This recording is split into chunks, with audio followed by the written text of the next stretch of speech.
everyone, and welcome to the first of Maestro's private equity forums, where we talk with operational leaders and industry experts in private equity on various topics at the intersection of technology and private equity. Today, we'll be focused on talent and the important role of human capital in private equity investing today. We're thrilled to be joined by Ashley Day, Human Capital Operating Partner for FFL, and Emily Azevedo, Operating Partner at Mainsail. Thank you both for joining us. So let's jump right in and get started. First question. There is now recognition and realization that talent and value creation are inextricably linked. Many view talent as one of, if not the, critical leading indicator of future performance of a portfolio company investment. How would each of you describe the attitudes towards talent today in your respective firms and how they have changed in recent years? Let's start with you, Ashley. Sure. Look, I'm very fortunate that the firm I work at, FFL Partners, was really one of the earliest adopters in terms of in the private equity industry having a talent-focused operating partner. We've been doing this for 13 years now, so understanding that talent is really the underlying factor that drives value creation is really in our DNA. I will say, of course, like everyone over the last few years, I think we've just continued to see, and it's continued to highlight the criticality of having strong leadership, valuing what employers are doing, actually driving the work day in, day out, and then having that strong human capital or human resources leader within the portfolio companies. Interesting. Yeah, makes sense. Emily, what about you? What would you say from your perspective? I think talent has always been core to the thesis. If you look across the private equity landscape, and gosh, even a recent event we were at where there's this human capital forum and event, it's clear that every private equity firm now has a mandate to hire a head of human capital, whereas when I first joined 6 years ago,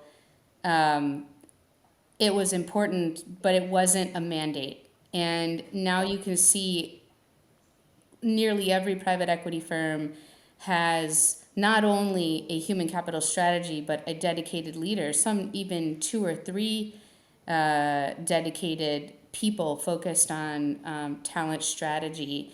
And I've seen also a change in that it has moved predominantly from transactional to more strategic. And so bringing it in-house is exemplifying that strategic move, and it's just really great to see that it's been that it's proliferated across the private equity landscape. But those are the biggest changes I've seen really in the last few years. Yeah, it makes a ton of sense. We're seeing something similar across our client base, as well. It seems to be validated at the conference that you all attended. 130 partners, Emily, at the conference that we were just at, over 130 operating Yeah, I partners think or similar. Yeah, it was crazy. If just the number one head of human capital, 100, right in that zip code, Ashley, but then if you count the number twos and number threes, we're getting into the 500 plus range, which is really exciting to see from what, Ashley, your predecessor, when he was leading talent, it was maybe 5 people, 10 people. Crazy how much that's changed. Yeah, I mean, absolutely. And building on that, right? We know that kind of managing talent, assessing talent, there's a combination of art and science to that. In many cases, it is, also subjective in nature. So, have you, and maybe I'll send this your way, Emily, as well. Have you leveraged technology or any digital tools at Mainsail in your day-to-day activities? Digital tools, I'll be really honest, not a lot has changed on the digital tool front. What has changed is our behavior toward being more comfortable with digital interaction and Zoom and making talent judgment and calls without that face-to-face connection. I think where pre-COVID we wouldn't have been comfortable hiring someone without physically meeting them, we've created a workaround and comfort around big decisions in a virtual environment. But I don't think that there's been a drastic shift in digital tools. Got it. And I guess sending that question your way, Ashley, as well, kind of on that assessment track with or without tools and without disclosing too much of your own secret sauce. I mean, how do you think about determining either in late stage diligence assessments of the current management team or interviews of a potential new hire to the team, how that executive will respond to the pressure inherently brought in a private equity world, especially if that executive was not in private equity before? Yeah, that's a really good question. So, I think just broadly, when I'm looking to evaluate talent for a role, a number of things that I'm looking for in terms of different competencies, right? Agility is one, resilience or grit is another. And there are different ways and science-based, art-based ways that you can get at some of those competencies. But I guess if you think about just a general philosophical approach to talent evaluation, the way I think about that is there's a lot of data that you want to collect in different methods, right? So interview, asking questions, understanding what someone's done before, referencing, you want to bring in an understanding of what companies they've worked at before and how that maps to what you're doing and where are the parallels. There's psychometric data. There's a whole range of other things that we can do and we do. But I do think if you had to boil it down to kind of how they are going to adapt to that environment, I'm looking at adaptability and resilience and grit as predictors. Makes sense. Um, good insights there. So a quick subject change a bit. As much as we want to keep the pandemic in the rearview mirror, hopefully it stays there. There's no denying that COVID has become a catalyst for advancing digitization and forcing operating partners like yourselves to change some of the ways you conduct your talent related activities. So, with the overarching backdrop here being the ability to meet face to face, to build those critical interpersonal connections being so limited and unpredictable over the last 2 years, let me ask you both a couple of questions here. So, Ashley, at FFL, you work with a seasoned leader in talent, right, who's described talent evaluation as a process that is best done in a face-to-face interpersonal way. With the pandemic-related challenges in mind, how do you balance in-person assessment and the role technology can play when evaluating management teams' performance or when filling talent gaps in the portfolio? That's a really big question, Amy. I would say that for if you're meeting a candidate before you hire them and you've not had any engagement with them before, they haven't worked in the portfolio, you don't have a good insight from other people who've worked together, face-to-face interactions still really are an important piece of what we try to achieve. Obviously, we can't always, and we, like Emily and her team, we have gained more comfort since COVID in terms of hiring someone that we haven't had an opportunity to meet face-to-face. If you think about talent evaluation more broadly, and if you think about performance management or evaluating the management team's engagement with each other, I think it's one piece of the puzzle, but again, it's such a multifaceted component. There's so much other information that you're looking for when you're evaluating management performance. So, you know, a strong, robust understanding of how a management team is performing includes metrics. It includes being able to be really thorough and thoughtful in tracking specific KPIs and company or function performance, 360 information from how they're working with other people in the team. Of course, communication skills, the way that people are engaging with each other, face-to-face interaction, that's one piece of it. But we're getting more comfortable in sort of that being one piece of the puzzle and not being just such a huge focus point for us. If you're evaluating talent more fully, you would be looking at other factors as well.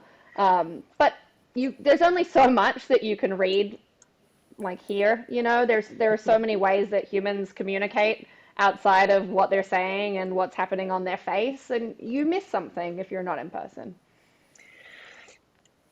Yeah, I mean, that makes a ton of sense. And Emily, based off, what you were saying before, it seems like you've gotten comfortable to a certain extent when you can without having that face-to-face connection. So anything you would add on top of what Ashley just said?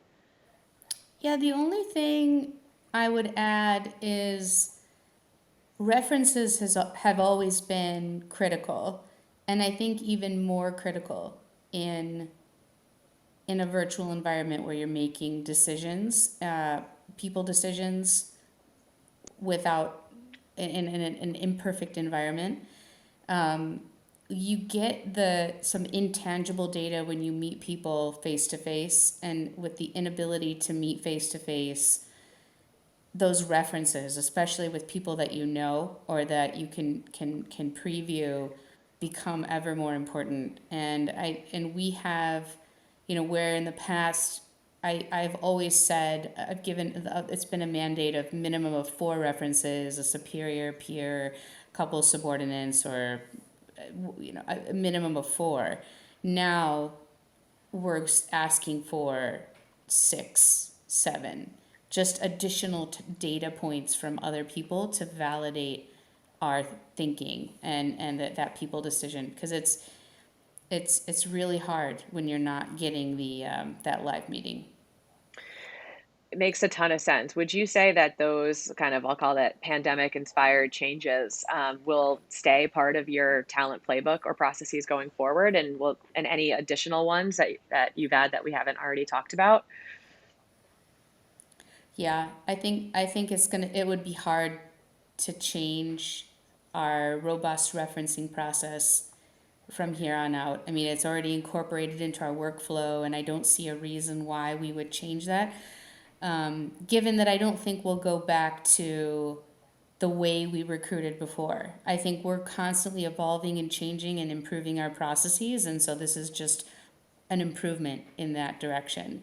Um, Separately, what I would say as a change, um, a COVID inspired change, is this impetus for flexibility. And honestly, that executive top talent is requiring flexibility. We ourselves have more flexibility in work from home and working virtually, and I don't see that changing. I see, a pull back into the office, but not to where we were before. I think, and I'm not saying anything that you all don't know. This is not this is not revolutionary, but I think it actually absolutely impacts the way we hire, Yep.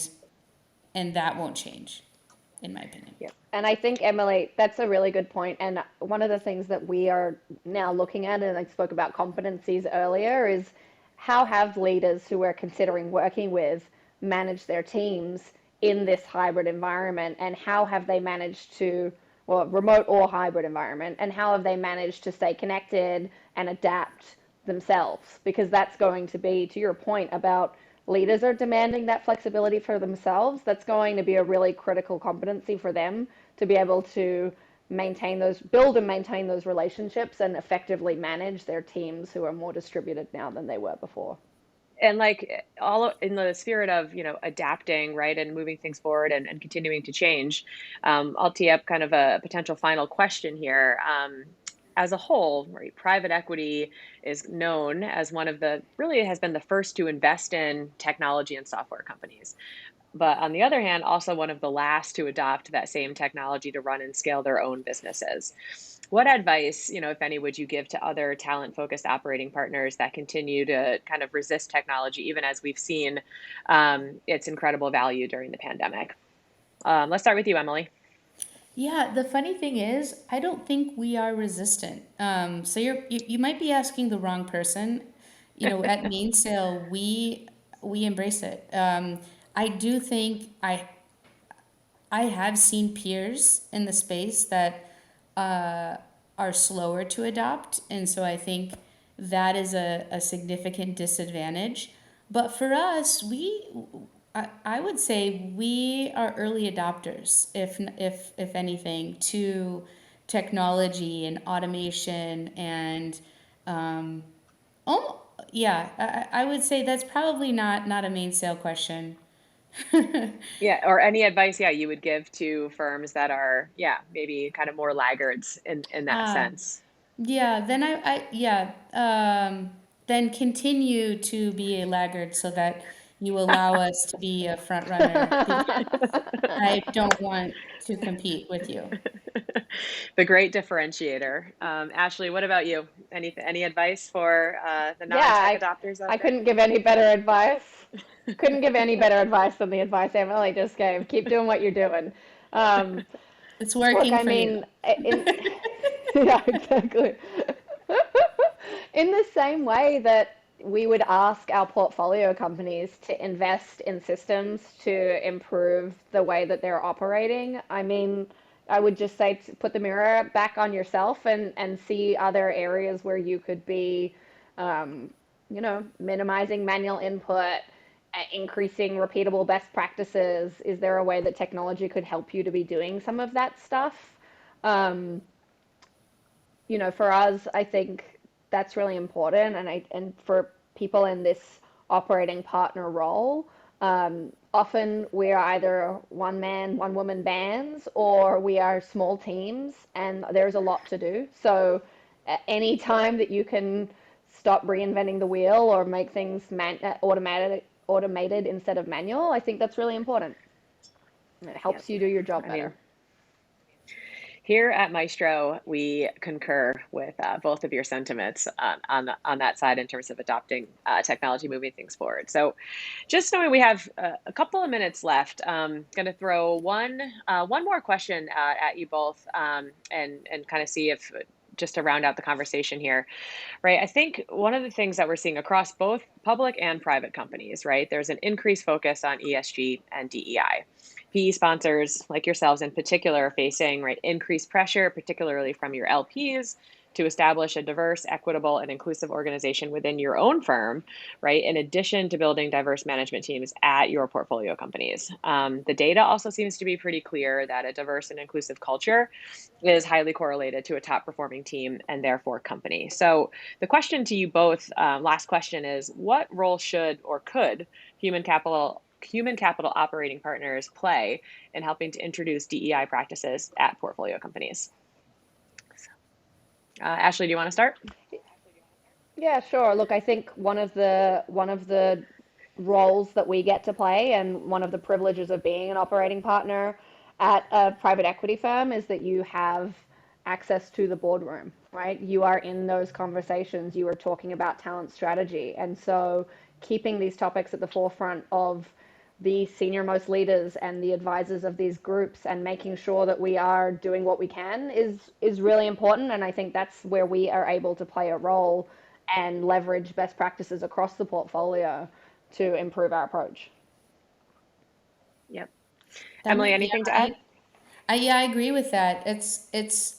We are in a unique position, um, and we have the ability to influence the leadership team, and show them what we care about. Because oftentimes we reveal our KPIs or we reveal how we're measuring performance, or along the continuum of our value creation, and when we add DE and I, and we add this where maybe historically we've not placed such an importance on it, it highlights to them to also care. And while they may care, maybe it's not a top priority. So now the shift is, let's make it a top priority. Let's make sure we talk about it in to Ashley's point, in the boardroom. Once you talk about it and make it an initiative, it becomes a measurable event, and that Yeah. and from our perspective, I think to add, as the head of human capital, you have a direct ability to influence. In my role, I'm tasked with the mandate of building our leadership teams.